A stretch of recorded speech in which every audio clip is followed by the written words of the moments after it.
Hi guys, welcome to new video. तो आज ये बताने वाला हूँ कि why I purchase this car. So what is the reason behind to purchase this car. हाँ तो गाइज, रीज़न ये है कि कार परचेज करने का मतलब ऐसा था नहीं कि कार परचेज करनी ही है। ऐसा कुछ ऐसा मतलब दिमाग में कुछ था नहीं कि कार चाहिए चाहिए या फिर मतलब कार के सिवा कुछ हो नहीं सकता। लेकिन प्रॉब्लम ये था, जब तक शादी नहीं हुई थी तब तक तो मैं अकेला ही घूमता था बाइक लेके। तो मतलब तो ऐसा नहीं था कि मतलब ट्रैवल नहीं कर सकता था बाइक पे या फिर ऐसा कुछ। मतलब कार लेनी है या शौकबाजी के लिए लेनी है या दिखाने के लिए लेनी है या कुछ मतलब करना है, करके दिखाना है, इसीलिए कार ही ले लूँ मतलब दिखाने के लिए, ऐसा कुछ था नहीं। शादी से पहले मैं अकेले घूमता था। मतलब अभी मेरे गांव से, मेरे होम टाउन से कंपनी का लोकेशन या फिर जहाँ पे भी मैं जॉब करता हूँ वहाँ पे रूम लेके रहता था पहले। तो वहाँ का लोकेशन मतलब लगभग 200 प्लस किलोमीटर्स कुछ है। तो ये पॉसिबल होता था, अकेला था तो मैनेज करता था। मतलब बारिश भी रहेगी तो मतलब जो रेनकोट वगैरह पहन के मैं ट्रैवल करता था। मुझे तो मतलब मैं करता था, मुझे आदत थी मतलब घूमने की बाइक पे। वैसे भी मुझे पसंद था बाइक पे घूमना और ये सब चीज़ें, ठंडी वगैरह ये सब चीज़ें। मतलब ठंड के मौसम में भी मैं सुबह ही निकलता था स्वेटर वगैरह पहन के। मतलब मज़ा आता था, वो भी एक अलग एडवेंचर टाइप या फिर अलग ही मज़ा था। बाइक पे घूमना एक अलग ही मज़ा है। जो लोग घूमते हैं बाइक पे या फिर वो एक्सपीरियंस करते होंगे। जो मज़ा कार में है, कार का अलग मज़ा है, बाइक का अलग मज़ा है ट्रैवल करने के लिए। तो शादी से पहले तो ये सब चीज़ें होती थी, नेचुरल था। मतलब चलो बाइक लेके चल दिए, ऐसा था। लेकिन जब से शादी हुई तो क्या हुआ कि अभी मैं एक बंदा घूमता था, अभी दो बंदे घूमने लगे सेम बाइक पे। ओके, तो क्या हुआ, शादी के बाद शायद से हमने एक दो तीन बार हमने ट्रैवल किया बाइक पे। लेकिन क्या हुआ, 200 किलोमीटर मतलब मुझे तो आदत थी, लेकिन अभी मेरे वाइफ को तो आदत नहीं थी इतने बाइक पे घूमने के लिए। वो बस से ही ट्रैवल करती थी मोस्टली बाइक पे। तो मतलब ना के बराबर, मतलब वो सिर्फ रूम से ऑफिस जाने तक ही बाइक यूज़ करती थी, मतलब 5-10 किलोमीटर उतना ही। ओके, लेकिन अब प्रॉब्लम ये हुआ कि 200 किलोमीटर जाना है, मतलब इतना ट्रैवल, वो भी दो बंदे बाइक पे। लोग तो हज़ार हज़ार किलोमीटर करते हो तो बात अलग है, लेकिन अभी इसको नहीं थी, मतलब मेरे वाइफ को आदत नहीं थी बाइक पे ट्रैवल करने की। तो एक दो तीन बार हुआ जाना आना पुणे से मेरे घर तक, घर से पुणे तक। ओके, वो 200 किलोमीटर कुछ प्लस से। तो मतलब वो शिकायत करने लगे कि मतलब कमर में दर्द हो रहा है, ये हो रहा है, वो हो रहा है। और मतलब घर पे तो जाना आना तो रहेगा ही। मतलब ये तो लाइफ टाइम का ही है अभी, क्योंकि यहाँ पे मेरा गांव में मेरा घर है, खेती है, मेरे मम्मी पापा है, मतलब पूरा फैमिली मतलब यहाँ पे ही है। तो ऐसा नहीं कर सकता था कि अभी ये सब छोड़ दूँ और मतलब वहाँ पे ही शिफ्ट हूँ पूरा, ऐसा तो नहीं था। तो मम्मी पापा को भी मतलब सिटी में इतना पसंद नहीं रहे ना, मतलब वहाँ पे पूरा बंदिश जैसा है ना। तो उनका कैसा था कि उनकी पूरी अपब्रिंगिंग वो सब चीज़ें, मतलब उनका पूरा बचपन जो भी है लाइफ पूरी मतलब गांव में ही गई है। तो अचानक से मेरी खुशी के लिए, क्योंकि मुझे उनके साथ रहना पसंद है, इसीलिए मैं उनको उनकी खुशी इन छीन नहीं सकता था कि चलो आप भी मेरे साथ रह लो, या फिर मतलब फोर्स करता मैं तो आ जाते शायद। लेकिन ये भी सही बात नहीं थी कि उनको लेके जाऊं, या फिर अगर अभी ऐसा प्लान चल रहा है कि वो भी आएंगे, मतलब हफ्ते मतलब महीने में एक बार, हफ्ते में मतलब 4-5 दिन आएंगे जाएंगे ऐसा करेंगे। लेकिन देखेंगे अभी उनको कैसा, मतलब वो माहौल कैसा लगता है उनको सिटी का, मतलब उनको जमता है नहीं जमता है रहने का, वो देखेंगे। अभी करेंगे, वो भी ट्राई करेंगे, उनको लेके जाएंगे, उनको भी दिखाएंगे मतलब सिटी वाली लाइफ थोड़ी। तो ऐसा था कि पेरेंट्स यहाँ पे, मैं वहाँ पे। और मेरा ऐसा था कि मुझे कुछ दिन के लिए वर्क फ्रॉम होम था, और मेरी बीवी को 5 दिन ऑफिस जाना ही जाना है उसको। मतलब उसको ऐसा वर्क फ्रॉम होम वाला ये सिस्टम नहीं है उसके फील्ड में।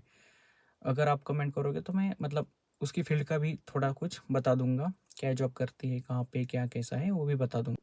तो अभी क्या हुआ कि फिर मैंने सोचा कि साला ये तो मतलब पूरा अभी महीने में 1 बार तो घर जाना ही जाना है। कभी-कभी 2 बार भी हो सकता है जाना है और ऐसा तो नहीं चलेगा मतलब बाइक पे या बस लेके अगर ऐसा रहता है सैटरडे संडे ऑफ रहता है उसको, मेरी बीवी को। तो सैटरडे संडे मतलब आने आने में ही 5-6 घंटे, जाने में 5-6 घंटे मतलब आधा दिन तो मतलब पूरा निकल ही जाता था ट्रैवलिंग में। बस से भी आएँगे तो, कार से भी आएँगे तो फिर भी मतलब यहाँ पे अहिल्यानगर तक तो मतलब बस रहती है या कार रहती है। उसके बाद में आगे औरंगाबाद से मतलब बीच में हमें उतरना पड़ता है, तो वहाँ तक तो रहता है, लेकिन वहाँ से अंदर आने में फिर पापा को बुला लो, फिर ये मतलब हेक्टिक थी चीज़ें। रात में ट्रैवल नहीं कर सकते, दिन में सुबह जल्दी नहीं निकल सकते। तो फिर अगर जाना-आना है मतलब अगर कुछ इमरजेंसी आई, मैं वहाँ पे हूँ पुणे में, मेरे मम्मी-पापा यहाँ पे हैं, अगर कुछ इमरजेंसी आई, जल्दी आना है, तो फिर इसी चक्कर में मैंने सोचा कि अभी चाहिए कार मतलब मस्ट है। कार लेनी ही चाहिए।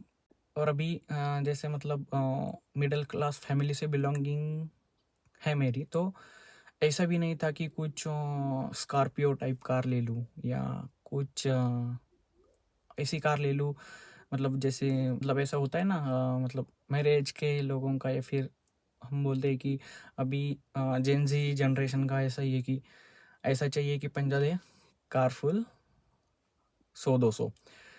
तो ऐसा कुछ लेना नहीं था मुझे मेरा पर्पज़ ये था घर से पूना, पुणे से घर, बस इतना ही पर्पज़ अगर एक कार सॉल्व कर दे तो ठीक है, चल जाएगा।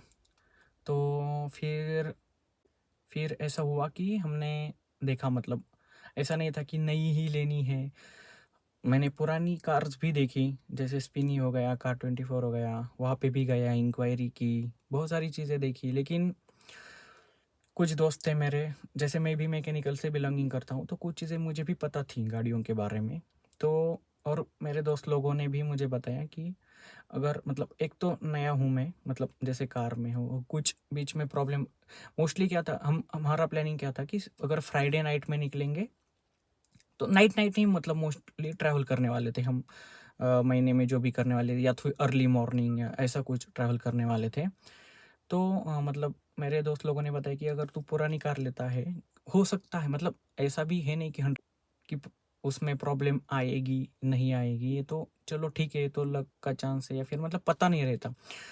तो मुझे सजेशंस मिली कि तू मतलब न्यू कार ही प्रेफ़र कर ले। मतलब पुरानी कार लेने में कोई सेंस सेंस नहीं बनता है क्योंकि तू अभी नया है, कुछ प्रॉब्लम आ जाए, फैमिली साथ में है तेरे, ऐसा नहीं है अकेला घूम रहा है, एक लेडीज़ साथ में रात में ट्रैवल कर रहा है, कुछ प्रॉब्लम आ जाए, कुछ हो जाए, इससे बेहतर है कि तू नई कार ही ले ले। अभी ऐसा नहीं है कि नई कार में प्रॉब्लम नहीं आएगा, ये भी एक मैकेनिकल ही पार्ट है, तो प्रॉब्लम आएगा ही आएगा, अगर आना है तो। फिर मैंने डिसीजन ले लिया कि साला ले ही लेते हैं कार, नई ही ले लेते हैं। तो गया नई कार, 4-5-6 कार देखी, 10-12 शोरूम्स घूमे और हम दोनों ही मतलब मैं और मेरी बीवी हम दोनों ही मतलब घूमे, पूरी कार्स देखी, टेस्ट ड्राइव्स ले ली। फिर हमें ये अच्छी कार लगी। मतलब अभी हर एक की चॉइस अलग रहती है ना, जैसे मेरा पर्पज़ ये था कि डिपेंड करता है कि हर एक का पर्पज़, मेरा पर्पज़ था कि मुझे सिर्फ़ मतलब घर से मैं जहाँ पे काम करता हूँ वहाँ वहाँ तक मुझे एक कार सेफ़ली पहुँचाए और वहाँ से घर तक, इतना ही पर्पज़ था मुझे। मुझे कुछ ऐसा फ़ीचर्स या फिर कुछ ऐसा मतलब चाहिए नहीं था कार में कि अ, जो मतलब जिसके ऊपर मैं खर्चा करूँ। तो इसलिए मैंने ये कार चूज़ कर जो कि है ओरा एसएक्स सीएनजी। ये भी सीएनजी में टॉप मॉडल है। तो मेरा पर्पस सॉल्व हो गया, मतलब मुझे मतलब मिडिल क्लास से बिलोंगिंग है मेरी, तो फिर मैं माइलेज का भी देखूंगा, प्राइस का भी देखूंगा, सब चीज़ें मतलब माइंड में ध्यान में रखे ही हमने एक कार डिसाइड कर ली। ये मुझे माइलेज भी अच्छा देती है, कंफर्ट भी है, मतलब मेरे हिसाब से है। अगर देखा जाए तो फिर लोग तो मर्सिडीज बीएमडब्ल्यूज को भी छोड़ते नहीं है कंपैरिजन करने लगे तो। लेकिन जैसा मुझे चाहिए, एक कार का पर्पस क्या है, एक मतलब point A to point B आपको पहुंचाना है, तो एक पर्पस सॉल्व हो रहा है अच्छे माइलेज में और मेरे बजट में भी आ रही थी ये कार, तो मैंने डिसाइड कर लिया हम दोनों ने और ले लिए कार। तो मेरा पर्पस यही था कि आप लोग भी मतलब जैसे कार लेने जा रहे हो या लेने वाले हो या फ्यूचर में कुछ प्लानिंग कर रहे हो कार लेने की, तो ऐसा मत करो कि मतलब किसी का सुन के, किसी किसी के इसमें आके बहकाव में आके या इन्फ्लुएंस होके एक कार मतलब आप ऐसा कार डिसाइड मत करो कि जिससे लेने के लिए तो आप मर्सिडीज भी ले सकते हो, बीएमडब्ल्यूज भी ले सकते हो और टॉप ब्रांड की गाड़ियाँ ले सकते हो। लेने आपको कोई शोरूम मना नहीं करेगा, बैंक्स लोन भी देती है, ऐसा नहीं कोई शोरूम मना नहीं करेगा कि आप क्यों ले रहे हो, क्या पर्पज़ है, ऐसा कोई पूछेगा नहीं। ये खुद से पूछना है आपको कि मेरा पर्पज़ क्या है कार लेने के पीछे। ये पर्पज़ एक कार सॉल्व कर पाएगी, नहीं कर पाएगी। अगर आपको ऐसा है कि 1000 किलोमीटर्स 2000 किलोमीटर्स ट्रैवल करना है, तो उस हिसाब से आप कार देख लो। या फिर आप पहाड़ी इलाके में रहते हो, तो उस हिसाब से ग्राउंड क्लियरेंस वगैरह सब चीज़ें देख के उस हिसाब से कार चॉइस कर लो। ऐसा है, ऐसा नहीं है कि दोस्त ने ये कार ले ली या फिर उसने ये सजेस्ट कर ली तो वही कार अच्छी होगी, ऐसा नहीं है। हर कार अच्छी ही होती है। आपके ऊपर डिपेंड है कि आपका पर्पज़ क्या है कार लेने के पीछे। और ऐसा भी नहीं है कि कार ले ली अब हो गया, ऐसा नहीं है। तो उसका इंश्योरेंस रहता है, सब चीज़ें रहती है, फास्टैग रहेगा, मतलब सब चीज़ें ध्यान में रखना होता है। अभी तो मतलब कार्स में भी इतनी वैराइटीज़ आ गई है कि मतलब आपको जो लोग मतलब कार एंथुसियास्टिक है उनको तो पता ही होगा, मतलब थाउजेंड्स ऑफ कार्स अवेलेबल है मार्केट में एक कंपनीज की। तो मतलब इंडियन मार्केट ऐसा है कि मतलब कुछ लोग एसयूवीज लेते हैं, कुछ सेडान्स लेते हैं, कुछ और मतलब 4x4, मतलब पूरा मार्केट ही ऑटोमोबाइल का मार्केट ही पूरा ऐसा गड़बड़ा चुका है इंडिया। इसमें यूथ है कि मतलब चल दिए उठा लिए कोई भी कार, लेकिन उसके बाद में यूज क्या है नहीं होना चाहिए कि कार लेने के बाद हमें सोचना पड़े कि अब इसका तो माइलेज इतना है, लेके लेके जाने में यहाँ पे जाऊँ तो 2000 का फ्यूल लगेगा या 10,000 का लगेगा, या ऐसा सोचना ना पड़े। जो जो कार जो गाड़ी आपके लिए सही है, अगर आपके पास है फाइनेंशियली, आप स्ट्रांग हो, तो आप ले सकते हो। आप पेट्रोल डीजल जो भी मतलब हाई टॉप एंड मॉडल ले सकते हो, लेकिन आप ये जो पैसा कार में लगा रहे हो वो कहीं और भी लगा सकते हैं। मतलब अगर आपका पर्पस सॉल्व हो रहा है किसी दूसरे कार में जिस पैसा कम जा रहा है आपका, तो क्यों जाना है मतलब दूसरे मॉडल पे, क्यों मतलब वेस्ट ऑफ मनी क्यों जाना है? क्योंकि पर्पस तो वही है ना, ए टू बी डेस्टिनेशन ही आपको ये करना है। तो फिर आपका पर्पस सॉल्व हो रहा है तो क्यों करना है ये सब चीज़ें? तो उस हिसाब से आप कार डिसाइड कर सकते हो। अभी जैसे मेरी ये कार मेरे पॉकेट पे इतनी भारी नहीं पड़ती। जैसे मैं अगर पुणे ट्रैवल कर रहा हूँ, पुणे से यहाँ पे आ रहा हूँ, अगर हम 2 बंदे हैं, कार खाली जा रही है मतलब पिछला सीट पूरा मतलब खाली है, तो मैं कारपूलिंग भी कर लेता हूँ। उसमें कोई शर्म की बात है नहीं, क्योंकि अगर कारपूलिंग करने से अगर आपका मतलब फ्यूल का खर्चा निकल रहा है तो क्यों अगर 2 बंदे लेके आ रहे हो, आपको मिल रहा है कुछ उससे और फ्यूल का खर्चा निकल रहा है, तो हो कोई क्या बोलेगा क्या नहीं उसका सोचना नहीं है इतना। आपके हिसाब से कार ले, आपके पॉकेट का सब चीज़ें देख के मतलब बाद में आप फिर ये ना हो कार की तरफ देखे और आपको लगे कि साला क्यों लिया ये सब चीज़ें, तो फिर ऐसा और बाद में आप अगर उसे सेल करने जाओगे तो फिर उसमें भी लॉस है। ऐसा नहीं है कि आपने नई कार है, आपको पता है नई कार है, आपने कम चलाई हुई है, अभी ये सेल करना है क्योंकि अभी ये पॉकेट पे बहुत भारी पड़ रही है। ये सब चीज़ें अगर करनी है तो फिर पहले ही सोचना है आपको कि क्या क्या मतलब डिसीजन अगर गलत हो गया तो हो गया भैया। तो पहले ही सोच लो, पहले ही आप पूरा माइंडसेट बना लो। यूट्यूब पे लाखों वीडियोस अवेलेबल है इसके बारे में। तो और एक पर्पज़ था कार लेने का, जैसे मतलब ये मेरे बारे में है कि मैं एक फैमिली ओरिएंटेड बंदा हूँ। होम सिकनेस मुझे ज़्यादा होती है, मैं ज़्यादा दिन तक बाहर नहीं रह सकता घर छोड़ के, फैमिली को छोड़ के। तो मुझे ऐसा था कि पुणे से मतलब जैसे ही मुझे कुछ दिन के लिए वर्क फ्रॉम होम है तो मुझे घर आना ही आना था। वो कुछ भी हो जाए मुझे घर आना ही है 8 दिन महीने में। तो ये रीज़न भी एक माइंड में था कि मतलब अपनी ये वीकनेस बोल सकते हो या कुछ बोल सकते या नहीं भी बोल सकते इस चीज़ को, क्योंकि होम सिकनेस ये कोई गलत चीज़ नहीं है। तो ये सब चीज़ें मायने में थी और इन सब चीज़ों के चक्कर में मैंने कार खरीद ली और अभी 1 साल से ऊपर हो चुका है। No regrets, nothing. We both, instead of my whole family, we are enjoying it and we are satisfied with our decision. So think 100 times if you don't want to regret after purchasing or after making any decision. So think wisely and choose your car or whatever you are going to do in life.